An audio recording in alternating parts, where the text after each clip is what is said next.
मित्रांनो, मोटोरोलाने motor pad 70 pro आणलेला आहे आणि तुम्हाला सांगू का हा व्हिडिओ करण्याचा उद्देश हाच आहे की अँड्रॉइड टॅबलेट जर का तुम्ही बघत असाल ना आणि ते सुद्धा 35,000 वगैरे तुमचं बजेट असेल, माझ्या हिशोबाने हा जबरदस्त एक चॉईस असू शकेल. मी तुम्हाला सांगतो कारण का. हे बघा, ह्या प्राइस रेंज मध्ये मिड रेंज टॅबलेट्स जे आहेत त्याच्यामध्ये Xiaomi पॅड 8 येतं, विच इज गुड. आणि iPad 11 त्याची प्राइस आता 50,000 झालेली आहे. Xiaomi पॅड 8 सिमिलर, त्याचे जर का मी सगळे स्पेसिफिकेशन बघितले सिमिलर आहेत, पण तो 37,000 36-37,000 ला येतो. हा इफेक्टिव्हली तुम्हाला 32,999 मध्ये मिळतो. ह्याची सुद्धा प्राइस 36,999 आहे, पण 4,000 चे ऑफर्स आहेत आणि 2-3 एक्स्ट्रा गोष्टी येतात. एक गोष्ट इतकी चांगली नाहीये, ते सुद्धा मी सगळं काही सांगणार या व्हिडिओ मध्ये. जर का तुम्हाला एक टॅबलेट विकत घ्यायचं असेल नवीन, तर डेफिनेटली हा व्हिडिओ एंड पर्यंत बघा किंवा आपल्या मित्रांबरोबर शेअर करा ज्यांना घ्यायचं आहे. चला लेट अस ओपन. एक तर मित्रांनो, लुक ॲट दिस टॅब. मोठा टॅब आहे, 13 इंचचा डिस्प्ले. याचा 13 इंचचा डिस्प्ले खरंच चांगला आहे, त्याच्याबद्दल बोलणार आहे. पण जर का मी हातात घेतला ना, दिसायला सुद्धा हा चांगला आहे. लुक ॲट दिस. आणि व्हेरी व्हेरी लाईट. माझ्या हिशोबाने ह्याचं वजन ना माझ्या हिशोबाने 432 ग्रॅम वगैरे असेल. बघूया, 595 ग्रॅम याचं वजन. Yes, it is. पण हातात घेतल्यानंतर वाटत नाही, कारण की तो स्क्रीन एरिया ओव्हरऑल खूप मोठा आहे ना, त्यामुळे काहीच वाटत नाही. आणि एक गोष्ट लक्षात ठेवा, ह्याच्यामध्ये ना पेन सुद्धा येतं. थांबा दाखवतो तुम्हाला. येस, इनसाइड द बॉक्स तुम्हाला हे पेन मिळतं. मोटो पॅड पेन प्रो म्हणतात त्याला. USB Type-C ने चार्ज होतो. बरं, बॉक्स मध्ये तुम्हाला सिम कार्ड टूल्स मिळतं, पण हे सिम कार्ड साठी नाही, SD कार्ड साठी आहे. हो, SD कार्डचा स्लॉट येतो तुम्हाला एक्सपॅन्ड करायचं असेल स्टोरेज तर. त्याच्यानंतर डॉक्युमेंटेशन येतं. अजून काय बॉक्स मध्ये 68 वॉटचा PD चार्जर येतोय तुम्हाला. आय थिंक जो टॅबलेट आहे तो 45 वॉटलाच चार्ज करतो. आणि USB Type-C to Type-C charging cable. चला let's talk about this tablet. मागं मेटल बॅक आहे, युनिबॉडी डिझाईन आहे. हातात फील त्याचा चांगला आहे. हे क्वाड स्पीकर्स येतात बघा, खाली आणि वरती स्पीकर ग्रिल आहेत. 2 USB Type-C येतं. राईट हँड साईडला मॅग्नेटिक अटॅचमेंट आहे. हे आहे बघा.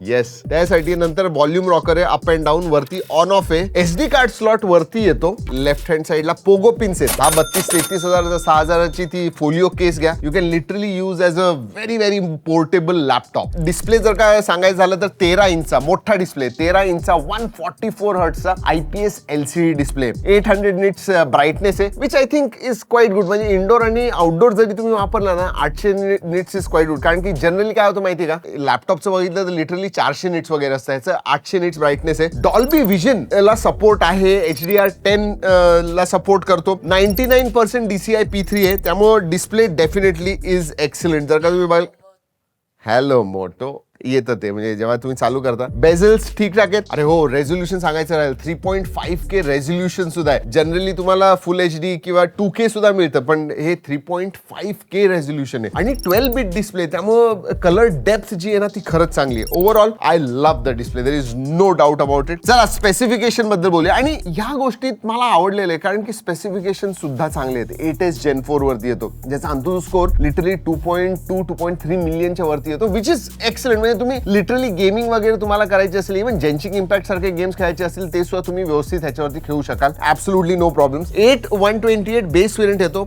LPDDR5X रॅम टाईप आहे. UFS 3.1 स्टोरेज टाईप आहे. बेस वेरियंट घेतला तर ह्याच्यामध्ये 256GB वेरियंट येतो, ज्याच्यामध्ये तुम्हाला UFS 4.0 मिळतंय. सो अगेन स्पेसिफिकेशनच्या बाबतीत जबरदस्त. बॅटरी मोठी आहे, 10,200 mAh ची बॅटरी आहे. 45 वॉटचं चार्जिंग येतं. USB 3.2 देतात, म्हणजे जनरल फोन्स मध्ये USB 2.0 येतं, ह्याच्यामध्ये USB 3.2 येतं. म्हणजे डेटा ट्रान्सफर स्पीड जे ते सुद्धा ह्याच्यामध्ये खरंच चांगले. तर डिस्प्ले, स्पेसिफिकेशन, प्राइसच्या हिशोबाने स्पॉट ऑन आहेत. आता काय स्पॉट ऑन नाहीये, तर माझ्या हिशोबाने हा जो UI आहे ना यांचा ZUI, जो Android 16 वरती येतो. हो, चांगली गोष्ट आहे की Android 16 वरती येतं आणि 2 वर्षाचे मेजर अपडेट्स तुम्हाला मिळणार आहेत. म्हणजे Android 17 Android 18 मिळतं. So that is good. पण ZUI ना थोडं मला डेटेड वाटतं, म्हणजे असं जुनाट वाटतं थोडंसं. तर त्यांनी बहुतेक अपडेटनी जरा UI वगैरे चेंज केलं पाहिजे. असं वाटतं की आपण Android 11, 12, 13च्या जमान्यात आहोत. पण या that is what it is.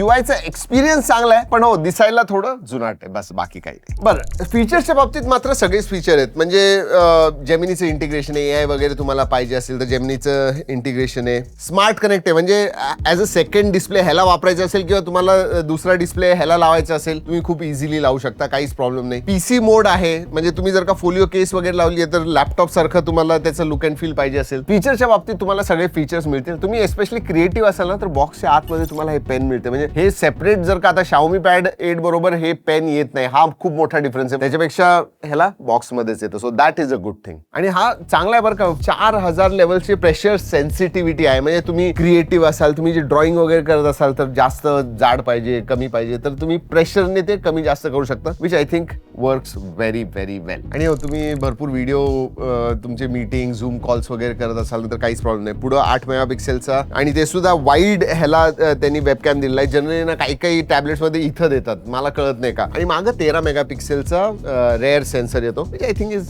Good enough. बाकीच्या गोष्टी सांगायच्या झाल्या तर मल्टीमीडियासाठी जबरदस्त आहे, कारण की डिस्प्ले चांगला आहे, साऊंड क्वालिटी खरंच चांगली आहे, क्वाड स्पीकर्स येतात, सो मल्टीमीडियासाठी चांगलं आहे. एवढंच की नेटफ्लिक्स मध्ये HDRचा सपोर्ट नाहीये, पण तुम्हाला YouTube मध्ये HDRचा सपोर्ट मिळतो. डॉल्बी विजन सुद्धा आहे, त्यामुळे हाय डायनामिक रेंजचे तुम्ही सीन्स वगैरे बघत असाल, गेमिंग करत असाल तर तुम्हाला खूप आवडेल. जसं आधी सांगितलं की USB 3.2 आहे, SD कार्डचा सपोर्ट आहे, त्यामुळे तुम्हाला स्टोरेज जर का वाढवायचं असेल ते वाढवू शकता. That is good. आणि प्राइसिंग माझ्या हिशोबाने खूपच कॉम्पिटेटिव्ह ठेवलेली आहे. एस्पेशली 2026 मध्ये 8S Gen 4 देणं, ते सुद्धा 32-33 हजार या इफेक्टिव्ह प्राइस मध्ये with adapter in the box. म्हणजे 68 वॉटचा तुम्हाला PD चार्जर मिळतोय, तुम्हाला हे पेन मिळतंय आणि हा एक खरंच चांगला टॅबलेट मिळतोय. एकच ड्रॉबॅक Xiaomi Pad 8 च्या कंपॅरिझन मध्ये सांगायचं झालं तर त्याचं जे HyperOS आहे त्याच्यावरती जे येतं, which is much better than Z जे ह्याच्यावरती येतं, Z UI. Yes, so that's about it. पण आय थिंक अपडेटनी ते सुद्धा इम्प्रूव्ह होईल. That is what we think.